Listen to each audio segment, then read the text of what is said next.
Në Shqipëri, 10 punonjës pësojnë çdo vit aksidente gjatë orarit të punës. Shumica e rasteve ndodhin në sektor si ndërtim, miniera, industri dhe transport, ku mungojnë masat bazë të sigurisë. Pas çdo ngjarjeje të rëndë linde e njëjta pyetje: kush mban përgjegjësi dhe sa i mbrojtur është punonjësi shqiptar? Ekspertët e sigurisë në punë theksojnë se aksidentet nuk janë fatkeqësi, por pasojë e mungesës së trajnimit dhe pajisjeve mbrojtëse. Shumë biznese nuk respektojnë standardet minimale të sigurisë, ndërsa inspektimet shpesh mbeten formale. Punonjësit pranojnë të punojnë në kushte të rrezikshme për shkak të mungesës alternativave, frikës për të humbur vendin e punës dhe pagës. Ligji shqiptar parashikon detyrime të qarta për punëdhënësin, sigurim të kushteve të punës, trajtimin e stafit dhe raportimin e çdo incidenti. Shumë raste fshihen ose minimizohen për të shmangur ndëshkimet. Mbrojtja e punonjësit fillon nga respektimi i ligjit, ndërgjegjësimi i kompanive dhe guximi për të thënë jo kur rrezikohet jeta.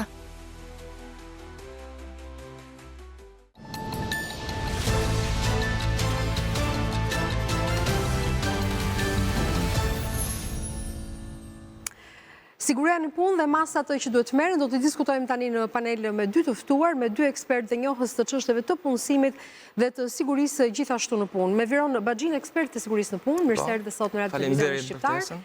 Dhe me Rezar Klahin, mikun tim, ekspert dhe njohës i çështjeve të punësimit. Mirë se na erdhe. Kënaqësi. Viron, e fillim bashkë, cilat janë masat që duhet të merren nga një punëdhënës për punëmarrësit që të kenë një siguri të mirëfillt në punë, sigurim fizike në radhë të parë dhe kam parasysh sektorët të delikat që shpesh herë janë bërë burim aksidentesh. Po, punëdhënësi është i detyruar që të kontrolloj dhe të ketë masa sa më të sigurt për punën, që punonjësit të bëjnë një punë sa më të sigurt. Të marrë masat e duhura që kjo punë të bëhet sa më e sigurt në të gjithë proceset e punës.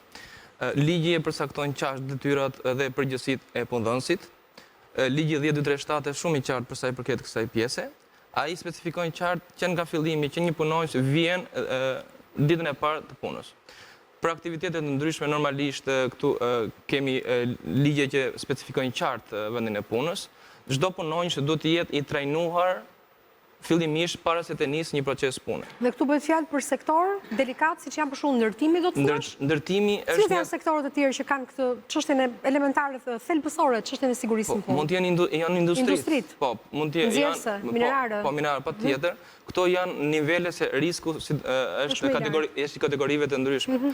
Ndërtimi dhe industrit janë kategoria më e lartë për sa i përket riskut. Që shfaqet rrezikun më të madh për të patur burim aksidentesh. Këtu do të jetë dhe vëmendja më e madhe, po themi, e punëdhënësit për sa i përket punonjësve të cilët kur kanë një proces pune duhet të kenë trajnimin e duhur para se ta nisin atë. E kuptoj. Si rezulton në Shqipëri, kanë trajnimin e duhur? Po. Punonjësit? Po. Që janë të ndërgjegjshëm, që po bëhen pjesë e një procesi pune që ka të rrezikshmëri brenda? Trajnime bëhen, ka trajnime me sa unë kam informacion, ka trajnime që bëhen, por vëmendja nuk është ajo duhur, mendoj unë. Do të ketë një vëmendje, po themi dhe sigurisht që të jetë një përsëritje nga të gjithë. Sidomos këto takimet, po themi, ose në televizione që bën do të jenë më të shpeshta. Unë mendoj se ka një mungesë të kësaj.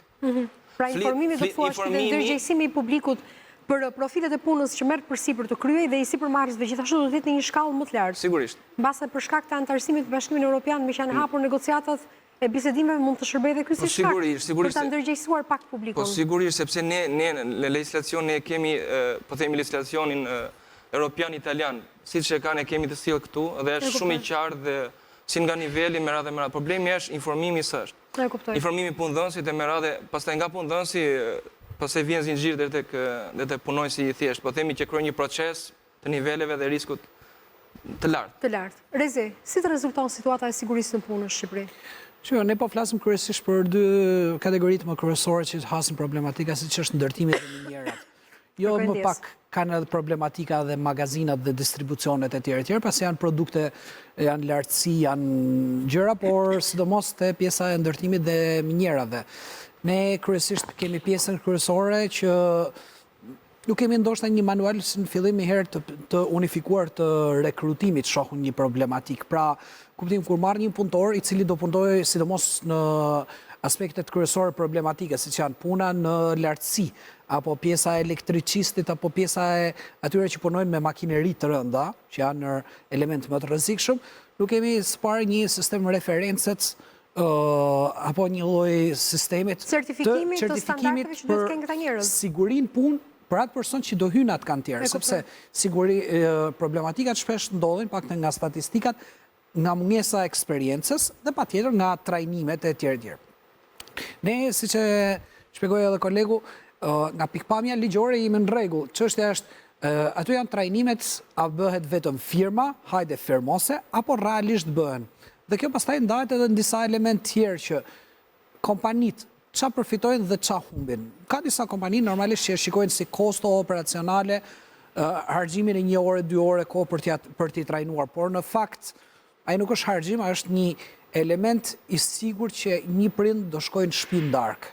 E qartë. Kështu që kjo është rëndësia e atij trajnimi. Është themelore pra. Themelore. Një prind do shkojnë në shtëpi ose një djalë i ri do të kthehet tek nëna e tij në shtëpi, një burr, një gruaje të re do të kthehet në shtëpi, sigurisht. E mora simbolike sepse babai lë pas edhe një plagë tjetër sociale, siç mund të lërë fëmijët jetim dhe pa mbështetje ekonomike, në rast se kryefamiljarit dëmtohet të punë. Edhe nëse s'humb jetën, edhe nëse i ndodh diçka që pa aftëson për punë për i pjesën tjetër të jetës.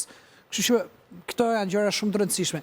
Një element tjetër që mund të jetë është rritja jo vetëm e kontrollit, pasi nuk duam të themi që thjesht shkojnë ca inspektor dhe të bëjnë kontrollet rutinë. Që nuk e di sa rutinë janë, nuk e di si kryen këto kontrolle. Apo thjesht vendosin ca gjoba, sepse nuk besoj se kjo bëhet thjesht me gjoba, por patjetër me i kontroll më shumë dhe ndoshta me disa incentiva për kompani që kanë më pak problematika, sepse duhet thënë nga para 10 vitesh dhe është normale, po kacavjerëshin në për skela, me sot që duken pak më të sigurt, ka ndryshuar diçka.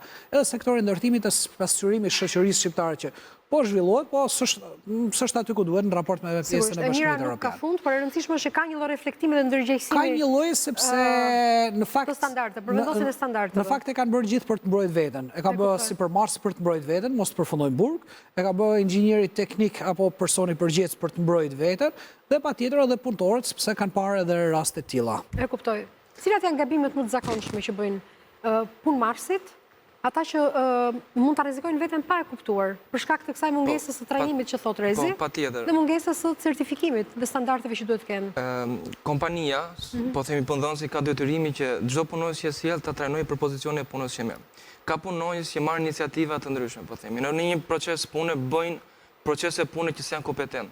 Kjo është, domethënë, një fenomen ndonjëherë se dikush thotë që po mund ta bëj.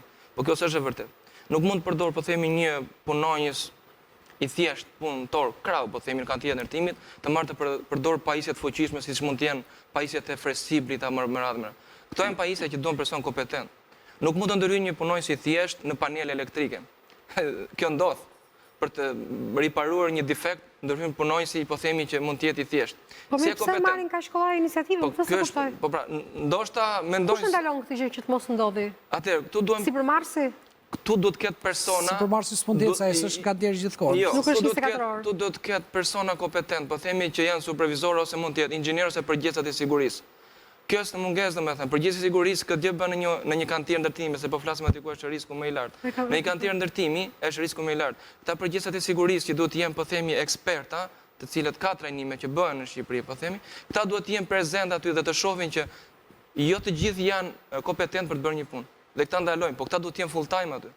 E kuptoj, pra duhet të jenë 24 orë, në 24 orë të qëndrojnë në kantier. Sepse ky duhet të jetë full time, duke qenë full time ky bën një vizitë, një kalim në të gjitha proceset e punës. Vetëm kështu mund të identifikojë rreziqet dhe mund të shohë dhe punëtor. Ka ndodhur aksidente në punë, po ndonjëherë punëtorët vazhdojnë dhe i kap kjo pjesa e normalizimit të riskut. Është një fenomen, Mbas është një fenomen social, është më i komplikuar, nuk është aq thjesht. Është ndërkombëtar kjo pjesa e normalizimit të riskut. Nuk e di sa ndërkombëtar mund të jetë, se nuk besoj se në vendet Bashkimit Evropian apo Shtetet Bashkuara të Amerikës mund të punosh siç punohet në Shqipëri. Do ta nxjerrë diku tjetër këtë pjesë e normalizimit të riskut. Shumë punonjës e quajnë diçka normale, po themi kalimin në një akses ku nuk është e drejtuar nga po sepse e normalizojnë dhe dikush si flet pra. Në qartë. Një person nuk i flet dhe ti thotë që këtu nuk mund të jetë akses kalimi, por është Po themi rruga e gjatë nxjerrë më shkurt, po është shprehje goditse kjo. Po. Do të thënë, përdorin këtë pjesë dhe incidentet rruga e shkurtër të nxjerrë më gjatë, këtë e ka vërtetuar populli? Po. Ja për shembull të jap disa sugjerime që janë disa vende, për shembull janë me zona me nivele, le të them, zona A, zona B, zona C. Një punojës si zonës C, i cili është vetëm ndoshta për të sjellë rërën, po thëmë, nuk mund të kaloj te zona A, po thëmë që është zonë e kuqe, që është zonë e lartësive apo në ndërtimin e skelave. Një element tjetër mund të jetë që punojësit që kanë problematika të thyrjes së vazhdueshme, regjistrojnë një regjistër, le të them, kombëtar dhe nuk lejohen të punojnë në nivele të caktuara. Pra, sepse e kemi bërë gjithë këtë që hajde t'i bim si për Marsit, aty ku kanë përgjithësi hajde t'i bim. Nuk po drejtoj kishtin akuzës. E kam fjallën hajde t'i bim se cilit sektor, ose t'a bëjnë përgjithësëm, se t'i bim në duket kështu, t'a bëjnë përgjithës që edhe punëtorit jetë përgjithës për dëmën që bënë, edhe inxhinjeri teknik të përgjithës që nuk i ka thënë thjesht firmosin e atletrën, por realisht nuk i ka shpjeguar në detaje, edhe si për Marsi pa tjetër. Pra, duhet të kërkojnë përgjithësi gjithë nivelet dhe tjetë me nivele ajo shkalla sigurisë. Për shembull, kam punuar para shumë vitesh një sektor që ishte i rrezikshëm dhe të gjithë punojësit kishin nivelet e tyre ku mund të shkonin dhe çfarë mund të bënin.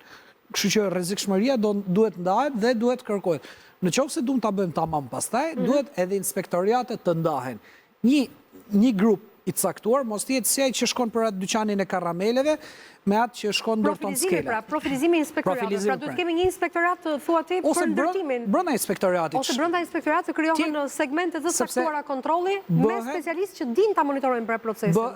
Bëhen ekspert asaj gjë, shikojnë trajnimet realisht janë bërë, pyesin punëtorët, "Okej, ke firmos këtë, ma shpjego këtë", pra bëhet një farë lloj testimit edhe në terren i asaj gjëje. Sa ku kuptu, sa e proceson. Është një fenomen, do me thënë tjetër, se është çështje kulturash, po këtë kulturë sjellin, po themi këta ekspertat, që janë trajnuar me radhë dhe fillojnë e flasin e përsërisin ato çfarë kanë mësuar. Një nga mënyrat më mirë, se unë kam eksperiencë, po themi 10 vjeçare në këtë fushë, edhe kam pas takime edhe me ndërkombëtar edhe me menaxherët, po themi, dhe cila është mënyra se ndonjëherë kur kam filluar punë, kam thënë si do e bëjnë, duke qenë se disa e përsërisin këtë mëra.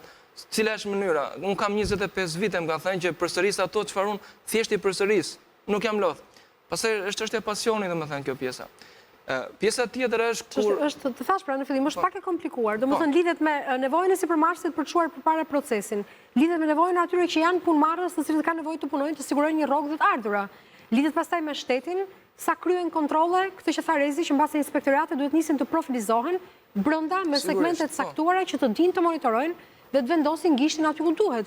Lidhet pastaj me policinë, me aspektet të tjera kur ndodhin aksidentet në punë, se sa arrin ta zbatojnë ligjin, atë që parashikon legjislacionin në Shqipëri në mënyrë që një rast fatkeqësisht që mund të ndodhë si aksident në punë, të bëhet shembull për të tjerë që mos ndodhet më. Me gjykata, pra procesi është një zinxhir shumë i gjatë aktesh apo jo? Po, më fal, edhe do të shtoja diçka, zakonisht siguria në punë është që të përmirësohet diçka. Kur ndodh një aksident, po themi dikush rrezohet nga lartësia, rrezohet nga skeleria e jashtme, po themi s'ka pas skeleri të jashtme me radhë. Nga këtu fillon përmirësimi, ndryshimi, se ne bëjmë një vlerësim risku. Dhe nga këtu ndryshon dhe thuhet pastaj, çfarë u përmirëson nga kjo pjesa? A shohim më në skeleri të jashtme, po themi objekte që janë, do të vijë ndryshimi këtu. Nëse dikush rrezohet, po themi humbet jetën, se është e thënë pak kështu, po është shumë gjë e madhe. Atë këtu do të merren masën, të mos kemi të shohim më objekte pas skelerit të jashtme. Kush do ta kryejë këtë monitorim përveç inspektoriateve? Pra që mbron, si thua, ose garanton monitorimin e këtyre kantiereve të ndërtimit, me që morët rastin e kantiereve të ndërtimit që janë të mbuluara, që janë të rrethuara. Kush i monitoron këto? Pjesa janë vetëm pjesa e inspektoriateve. Inspektoratet e monitorojnë. Kjo është. Pastaj vetë biznesi bën monitorimin e vet. Monitorimin e tij është zbatuar sepse shpesh për shkakun ne mund të kemi kompani që ka 20 kantiere të hapura.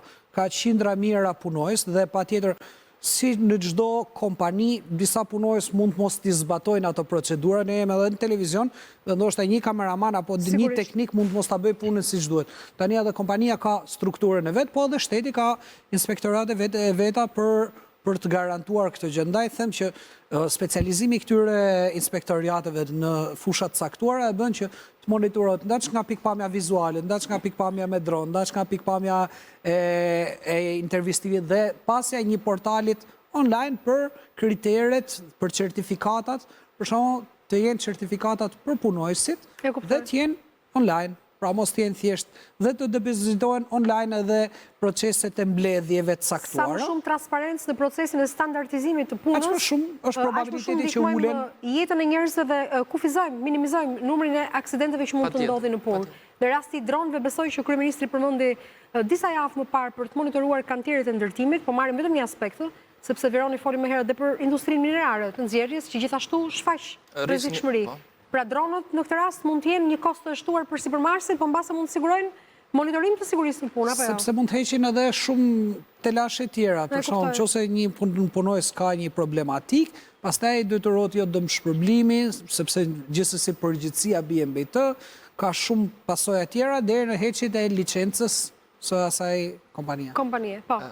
Shumë po themi flasim konkretisht çfarë unë kam vërejtur. Shumë sipërmarrësin e shohin dhe pak sigurinë si një kosto. Nuk është kosto. Është një shprehje ku thotë në rast se e shef sigurinë si një kosto, shiko aksidentin. Shiko koston e aksidentin. Çfarë kosto do të cilë aksidenti? Kjo do të thënë vjen pak nga pjesa edhe menaxheriale si e mendojnë e me radhë. Të gjithë punonjësit, çfarë do lloj aktiviteti shohin një model. Modeli për ta po themin kantier ndërtimi është inxhinieri, është menaxheri i projektit. Patjetër që është edhe punëdhënësi ose administratori kryesor, se si paraqitet te punonjësit në një kantier ndërtimi. Flasin te mjetet mbrojtëse personale që janë minimale sot në një kantier ndërtimi. Në rast se një punëdhënës administrator, me radhë se ka vizita patjetër të menaxherëve, nuk ka një model të uniformës, kapele, këpucje, lek që është minimalja, atëherë ai punonjësi do shohë që për mua është ky modeli, do thotë. Ai ndjek këtë model. Tani ka një shprehje populli shqiptar dhe shprehjet popullore të shqiptarëve janë të shkurtra, po bartin brenda një filozofi të tërë. Peshku qelbet nga koka. Kështu që duhet jenë ata që janë lart të udhëheqin standarde, qoftë në sipërmarrje apo në kompani të tilla, që të mbrojnë jetën e punëmarrësve të tyre dhe të ulin dhe kostot dhe risqet biznesit dhe sipërmarrjes së tyre në të ardhmen. Ju falenderoj shumë, Rezi që ishte sot me ne. Vironë, gjithashtu ju uroj një ditë të mbar.